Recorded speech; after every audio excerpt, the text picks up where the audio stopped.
Good morning, good afternoon, good evening, wherever in the world you might be. I am Nicole BC, and you know everything.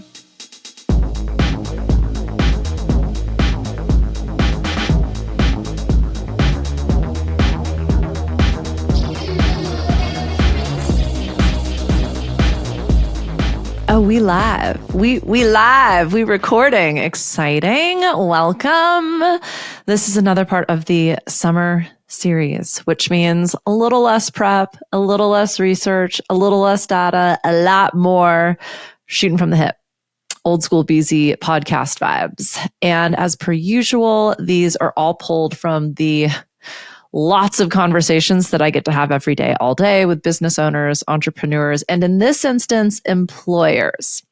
Because something that's been coming up a lot during summer, no surprise, is a little bit of disappointment, a little bit of othering, some bitching, some moaning. I 100% just dated myself there, but a little bit of the kids these days.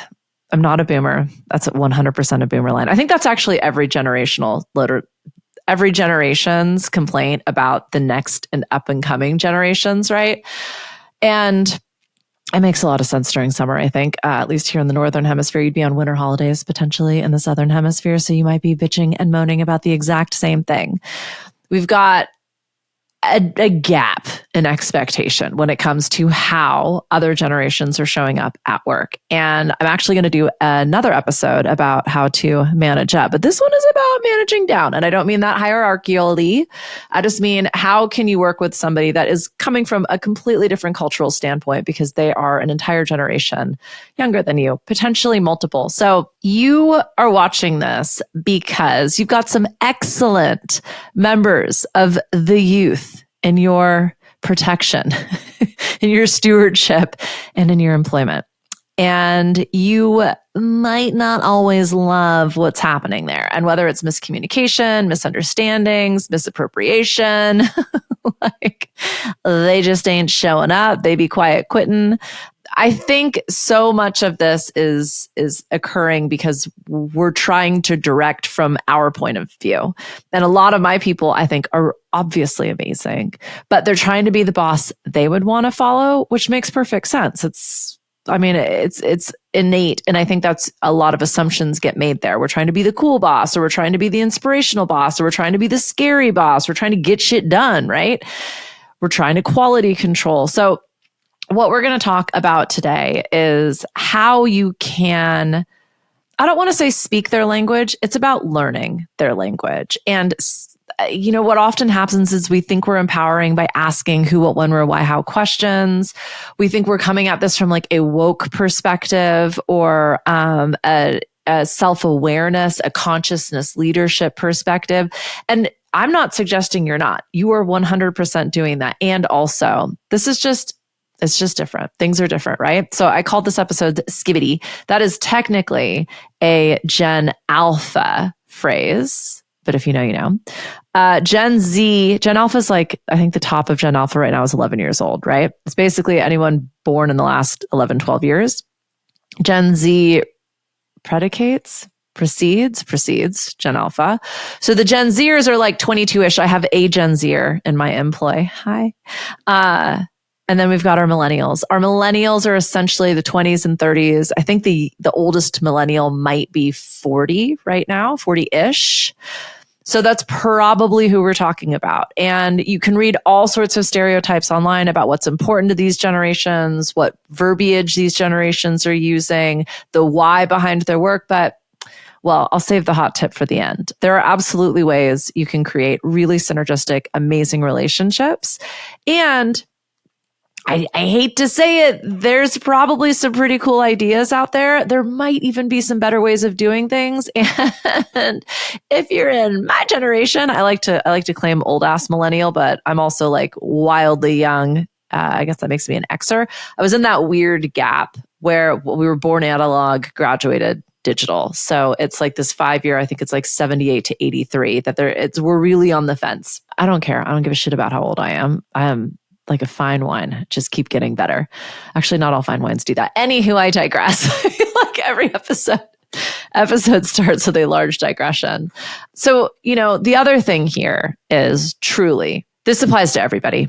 Like as a leader, whether you're leading yourself, whether you're leading a team of 1 or 2 or a team of 1,000, or you might have 1,000 on your team and you're part of a global international organization with tens of thousands of people, you got to figure out what makes them tick, right?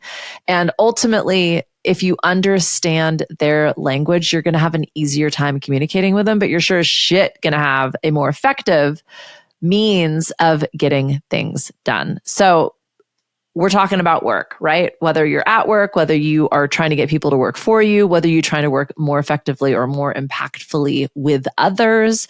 So that's what we're absolutely going to focus on for this episode. And as per usual, I'm going to give you a framework that I think you should be able to apply wherever you're coming from. So whatever your leadership style is, whatever your communication style is, how you work best with others.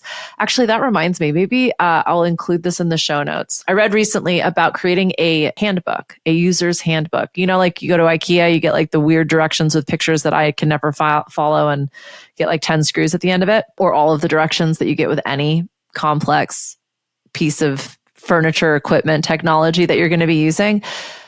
You can make one of those for yourself. And if you Google template for, user guidebook, there will be several. The ones I found that are really great are in like Google Slides or PowerPoint. Oof. Again, I am dating myself.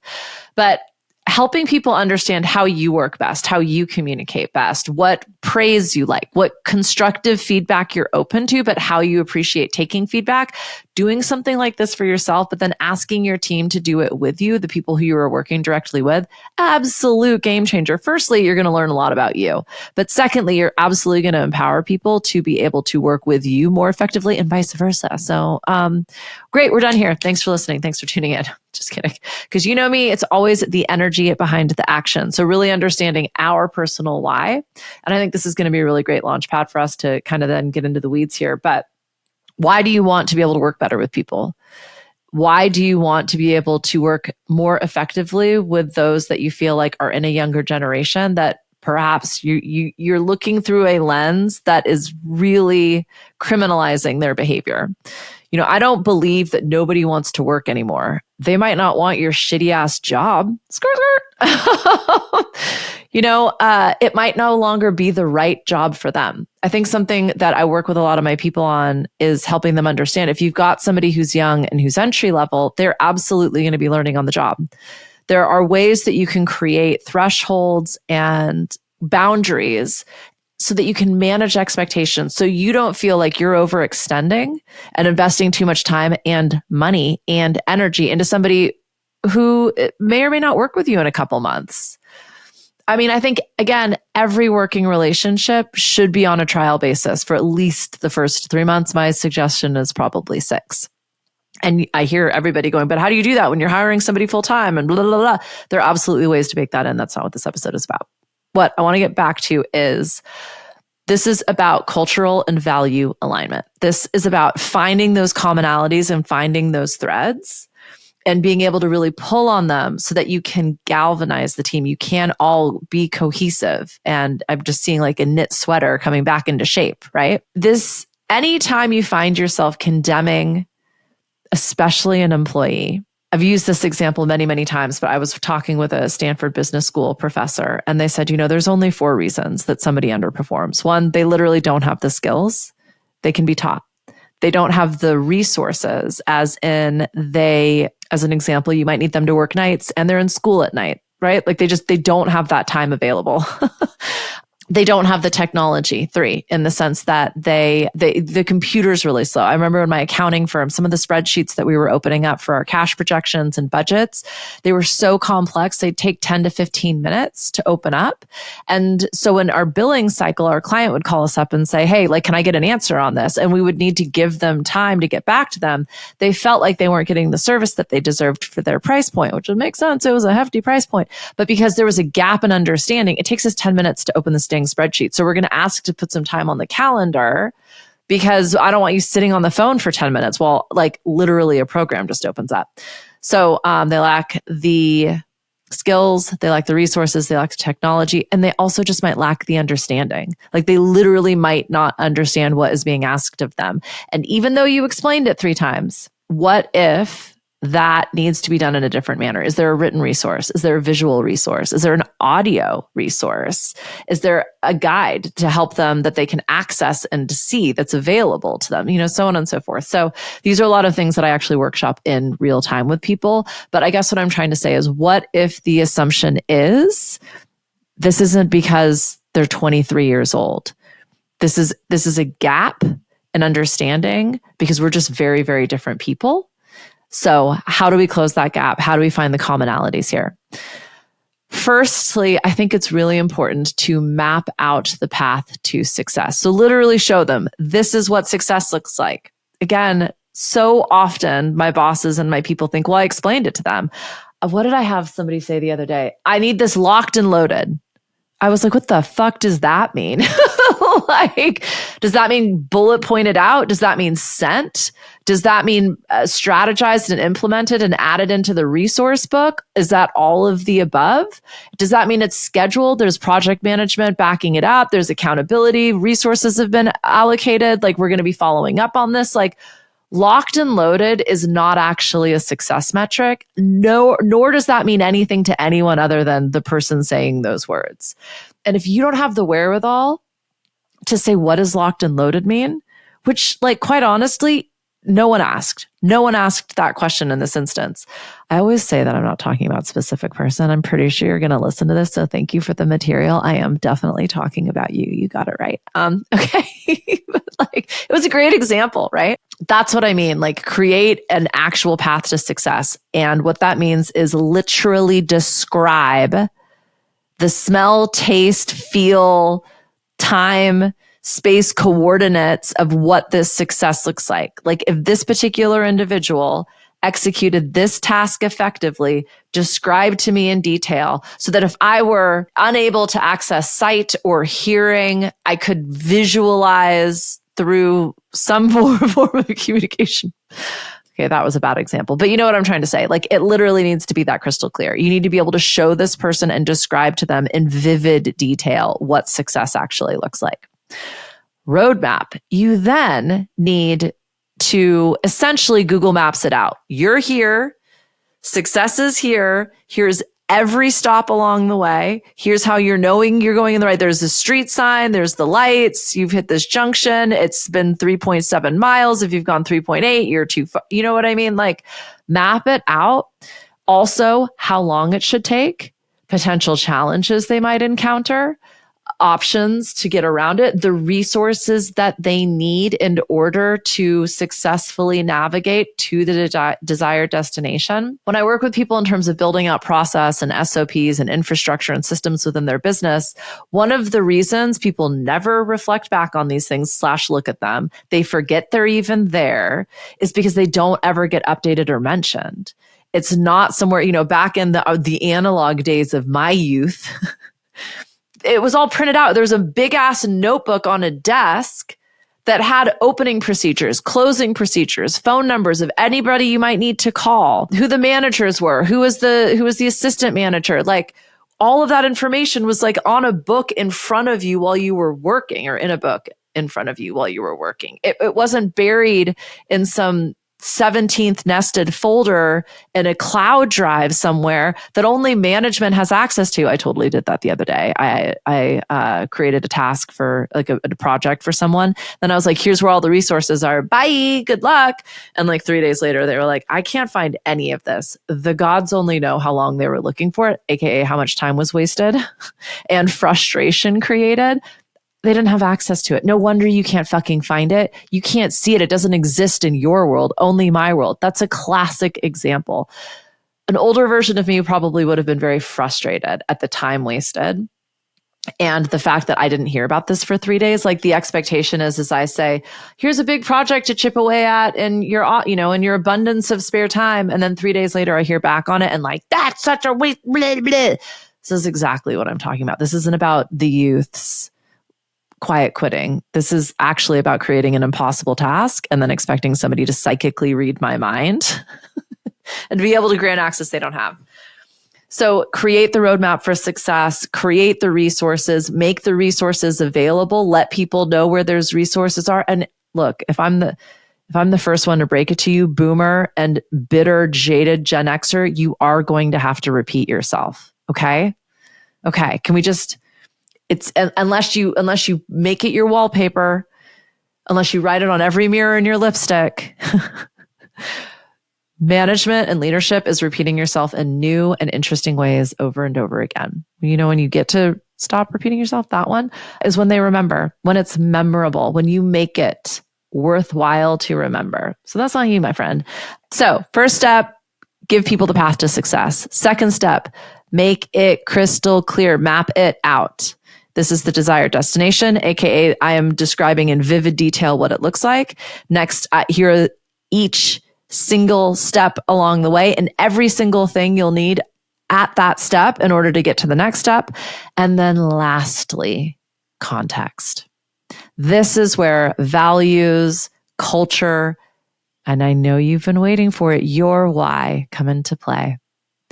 This is where you get to help them understand why this matters, who this will be impacting. Again, so often we go and tell somebody, I need you to work on this project.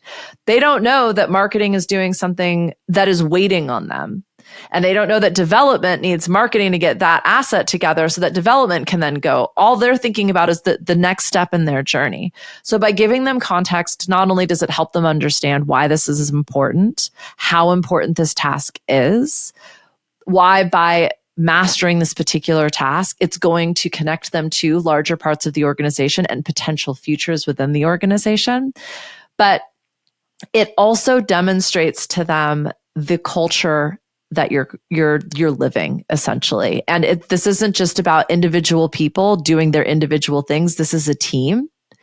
We all impact each other. Our success is just that, our success.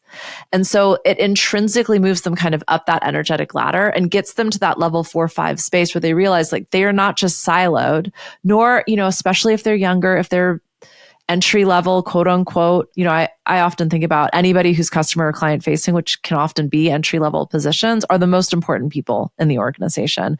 They might not feel like that. And so this helps them feel important. Now, that might also feel like a lot of pressure for somebody. So here's the real on the why.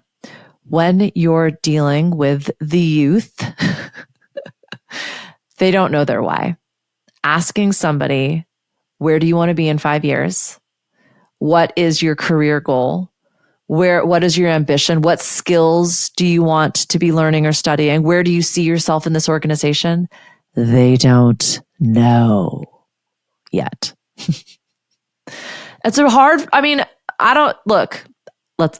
more real. Those of us that could answer that question at 22 or 25 or 30 are probably doctors or lawyers. They're the ones that started studying the thing because they knew what they wanted to do like a long time ago, right? They're not the serial entrepreneurs. Hey there, I see you.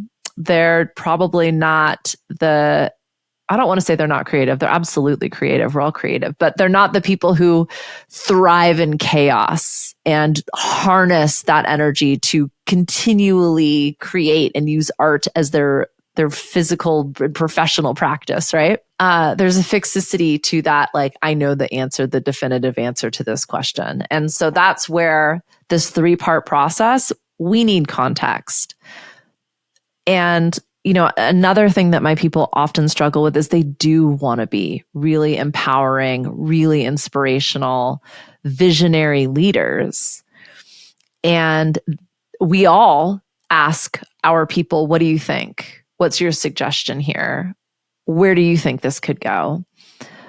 But there's a couple things at play here. Firstly, when you're dealing with someone who is very inexperienced and this might be their first professional role, that question is intimidating. And in fact, that's one of the things that happens as we become adults is we are given a level of responsibility we've not had before, and it's fucking hard and scary. And then when your boss, the person literally in charge of your livelihood, asks for your thoughts, what if you're wrong? What if the only times you've ever been asked for your thoughts, you were told you're dumb, you're arrogant, you're wrong, you're risky, you're irresponsible, you're all the things all of the adults have told you because you were a child up until this very moment. If you get deer in headlight responses, if you get blank stares, if you get gulps, and especially if you get things like everything's fine, I think it's great, why would we need to change? All that suggests is you are the first person empowering this individual to truly start thinking and taking responsibility for the scope of their work.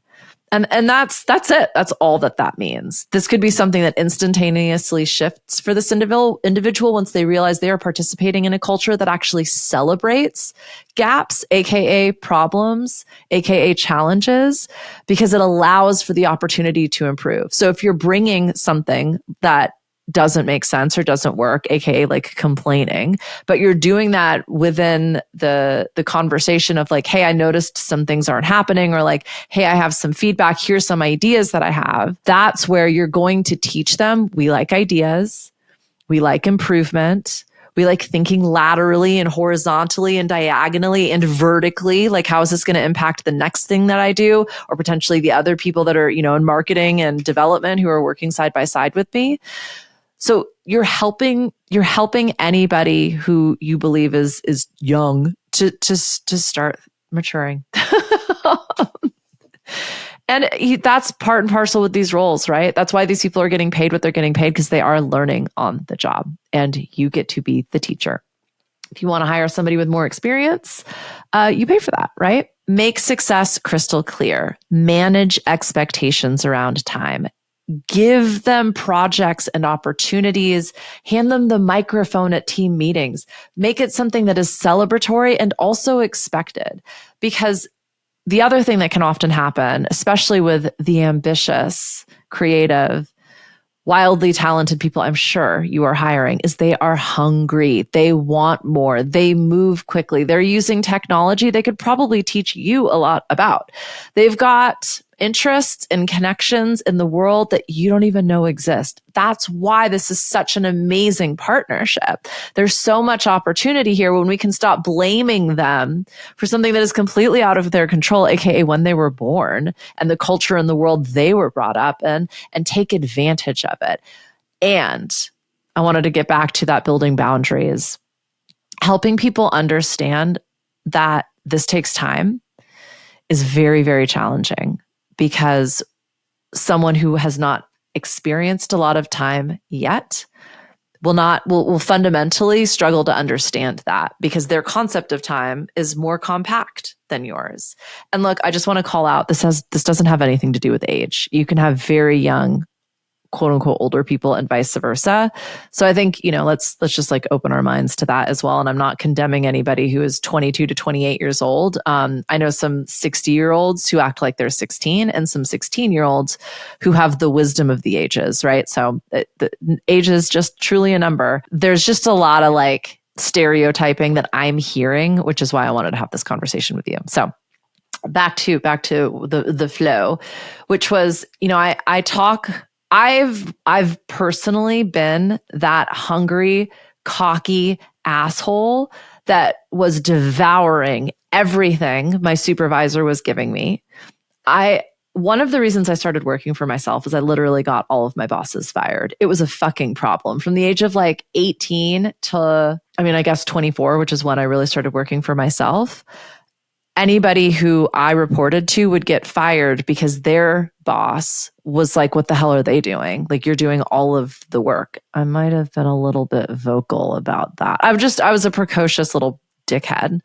I can't even believe what I got away with, but I worked really, really, really hard. I worked very, very, very quickly. And I was an entry-level role. So like, being able to stuff envelopes for 8 hours a day and send out 1,800 packages does not a Nobel Prize win.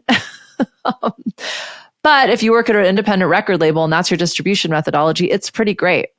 And if your boss's success metric is how many records got sent out and how many fans got t-shirts and, posters, like the point being, help people understand what it is they need to do to be successful and how long they need to be doing that task. I wanted to be in charge of marketing. I wanted to be putting together marketing and strategy, mainly because that's where the money was at. But also, like, it seemed so easy to me. I mean, you got a tour, you got dates, you tell people about it, right? It's an incredibly complex and nuanced process, as are most of the things within an organization. But when you're just getting started, you don't know that. You just don't know that. All you know is what you know. You don't know what you don't know, right? So by saying to somebody, look, I get you could probably master this job in a week, but we're going to need you in this role for a minimum of 3 months before we even talk about adding projects or responsibilities or promotions or money. Again, this is probably a different podcast, but there is an expectation that things are going to move super, super quickly. There are industries that are really great for that, aka startup industries. I'm sure there's other industries as well, but I'm not going to try and think of them right now. The point being, if you want a lot of growth very rapidly, if you want to be a jack of all, if you want to try on all the different hats, that's a great place to throw your hat in the ring. But for the most part, organizations, they scale and they plateau. They scale and they plateau. Your people are going to think they're experts after a few months, especially people in entry level roles, because it's going to be pretty like low, I would say low risk / low investment work that they are being delegated. You don't give somebody who has no experience the keys to the castle, right? Like you give them the lawnmower to cut the turf in front of the castle. And yeah, they could probably figure out how to do that pretty dang well in a matter of hours, but that doesn't mean that they then get to graduate to getting the keys to the castle. And so when you let them know that, this is what succession planning looks like. This is how, these are the competencies and expectations for any particular role. You need to be executing these flawlessly for at least 6 months before we even talk about moving you around in this organization. We only ever hire for leadership outside of the organization. Just things like that to, again, help people understand this is what forward momentum looks like. And this is what you can expect. And this is what we're going to need to see. This is where reviews are very, very helpful. And again, one of the things that just like kind of don't happen, especially in smaller and scaling organizations, because they take time and energy. If that's not something you can prioritize right now, then you just simply let your people know that and say, like, we will have another conversation in 6 months. If that hasn't happened, prompt me on it. But there's not going to be any movement or momentum or expectations around, like, again, pay or promotion until then. And you just table it, right? I like to help people understand, if you want to get here, this is what you need to be doing. Again, a lot of people are complaining about the fact that the youth, I'm using air quotes and like making silly faces every time I say that, just in case you can't see. They don't get why they should do extra work because they're not going to get paid for it. And the assumption about work is I show up, I do my job, you pay me. So if you're suddenly asking me to do a bunch more work, why should I do that if I'm not getting paid anymore? And I know when I was a kid and I was paid $6 an hour, I think when I started, minimum wage was like $3.50, or maybe that's just what I got paid. But like, if your boss asked you to do something, you fucking did it. Also toxic. Also manipulation of power. Like, don't even get me started about like Me Too. Like, yeah, that is a completely different conversation. But there were expectations made of us in our youth that was not okay. So if you're suggesting that people should just go above and beyond for absolutely no reason, ask yourself why. Now, that might be a value for a very select group of people. And those people are also a pain in your ass because they are continually asking for more work. The high performers are just as difficult to manage and lead as the low performers. The average, the 80% of your workforce, of your people, of you, is just going to show up and get it done. And that's enough. That's the definition of enough. If you want an entire workforce of high performers, firstly, you better make sure you're paying competitive wages. You better make sure you've got a competitive benefits package, but just a competitive employee environment. That's how you attract the best of the best. If you're expecting the best of the best, but you're treating everybody like they're very average, do you see the gap? Now, if you have someone who is inexperienced and young, and their expectations are, I get to be the best of the best, help them understand what that level of performance and engagement and dedication and consistency and commitment looks like. And for most of us, we don't even think about that as an employer for at least a year, probably 2 in somebody's performance. So they get the opportunity to prove themselves. And that's why they can go above and beyond. But they're choosing that, right? And they're rewarded for it. They're recognized for it. And this kind of goes back now to the beginning. You don't have to over-explain or justify anything. But if you were disappointed in the performance of your people, I would get really curious about what motivates their performance. And again, with a inexperienced person, they might not know yet. So play with it. Give them some projects that are deadline oriented. Give them some projects that are very, very team dependent. Give them some projects that are totally autonomous they can do on their own. Give them some projects that will impact your revenue directly and incentivize them as a result. Call them out at meetings and see what actually seems to tickle their pickle and light their fire. When you get a general understanding, firstly, it'll obviously help you motivate and inspire and promote healthy productivity within them. But you're also going to get better at discovering what these things are. You're literally teaching yourself how to lead your people. And you're going to be able to back that into the interview process. Because now, like, instead of giving them projects, you can ask them about projects. How would you respond if, I called you and I said, we've got a client demand and they need something by the end of day. Are you willing to stay until it gets done, which might be midnight? Like you're working with a team and somebody calls in sick. How would you respond? Or you've been given a project that to work on your own time. You've got a month to do it, but things have been incredibly busy and you were sick for a week. What happens when the deadline is right around the corner? So, presenting questions like that to help understand, like, are they able to communicate what they've done or what they think they might do in particular situations? And then how would that impact your ability to lead them? Last thing, and this is the hot tip, my friend. You are probably hiring a younger version of yourself. We tend to either bring in people that we think are going to very much complement our weaknesses, but especially when we're hiring somebody that is a generation off of us, we're probably subconsciously hiring ourselves. Not to say that what excited you or motivated you is what's going to do it for them, but more importantly, some of their insecurities, some of their lack mentality to use like a really annoying term. But like as an example, with me, I was very, very, very productivity oriented. I loved checking things off boxes. It got me high. Guess what my people do, my young people do, They're all about project management software and like checking off all of the boxes.